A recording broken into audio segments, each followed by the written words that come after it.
Hello everyone and welcome to my channel Easy Way to Learn. Are you excited to learn something new today? So, today we shall learn transformation of sentences. আহাচোন আমি চাওঁ এই transformation of sentenceত কি আছে? Affirmative to negative sentence. Affirmative মানে পজিটিভৰ পৰা আমি negative কৰিব লাগিব। তেতিয়া এই ৰুলখিনি আমি মনত ৰাখিব লাগিব। নো নট এইবিলাক বাক্যত আমি যদি প্ৰয়োগ কৰোঁ তেতিয়া সেন্টেন্সটো কি হৈ যাব নেগেটিভ। আৰু 2 নম্বৰটো কি কৈছে with the helping verb or auxiliary verb not is added।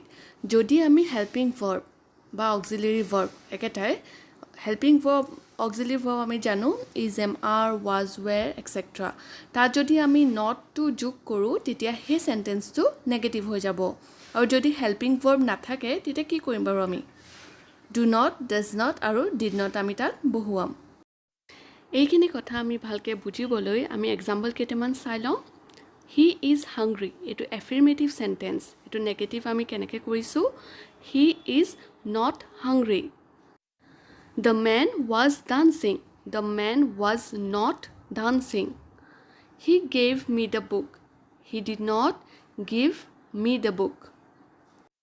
ওপৰৰ দুটা এক্সাম্পল এ আৰু বিত আমি কি কৰিছো হেল্পিং ভাৰ্ব is আৰু wasৰ পাছত আমি not ব্যৱহাৰ কৰি সেন্টেন্সটো আমি নেগেটিভ কৰি দিছো। কিন্তু তাৰ পাছৰটোত যেহেতু হেল্পিং ভাৰ্ব নাই মেইন ভাৰ্ব আছে gave আৰু হেতু past tense থকাৰ কাৰণে আমি did ব্যৱহাৰ কৰিলো লগত not। আৰু যেতিয়া আমি did লিখিম হে ভাৰ্বটো কি হৈ যাব প্ৰেজেন্ট টেন্স give হৈ গল। নেক্সট এক্সাম্পল আমি চাই লওঁ Rita likes to Singh.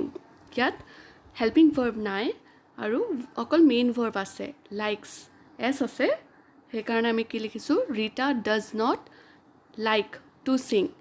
Like to এস টু ইয়াত আমি নিলিখো ডাজ নট লিখিম যেতিয়া আমি অকল লাইক লিখিম টু সিং। তাৰ পাছৰটো they play football they do not play football. ইয়াত ডু নট কিয় লিখিলো গম পাইছা নহয় যিহেতু প্লে টু প্ৰেজেন্ট টেন্সত থকাৰ কাৰণে আমি ডু লিখিলো আৰু নেগেটিভৰ কাৰণে আমি নট ইয়াত ব্যৱহাৰ কৰিলো। এতিয়া আমি assertiveৰ পৰা interrogative sentence আনিবলৈ গলে এইকেইটা শব্দৰ হলনি আমি মনত ৰাখিব লাগিব।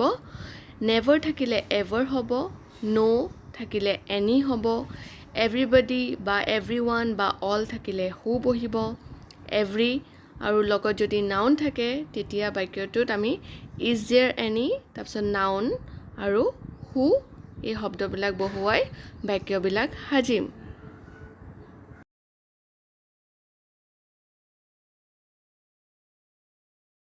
এতিয়া আমি এক্সাম্পল কেইটামান চাই লওঁ বলাচোন।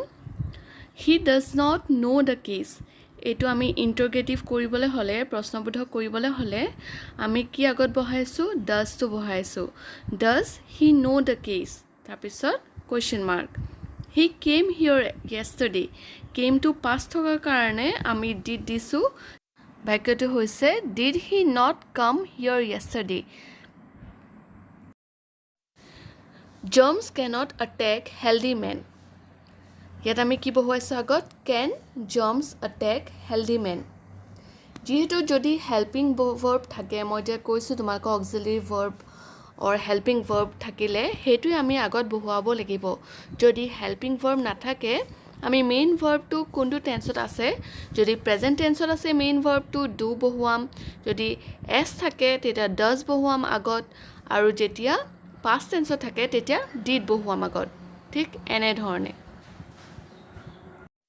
আৰু এটা কথা মন কৰিবলগীয়া যেতিয়া আমি সেন্টেন্সটো নেগেটিভ লিখিছো তেতিয়া ইন্টাৰগেটিভটো পজিটিভ লিখিব লাগিব মানে তাত আমি not নিলিখো ইন্টাৰগেটিভ সেন্টেন্সটোত আৰু যেতিয়া সেন্টেন্সটো পজিটিভত থাকিব not নাথাকে তেতিয়া আমি ইন্টাৰগেটিভ বাক্যটোত আমি not মানে নেগেটিভ কৰি ইন্টাৰগেটিভ কৰিছো।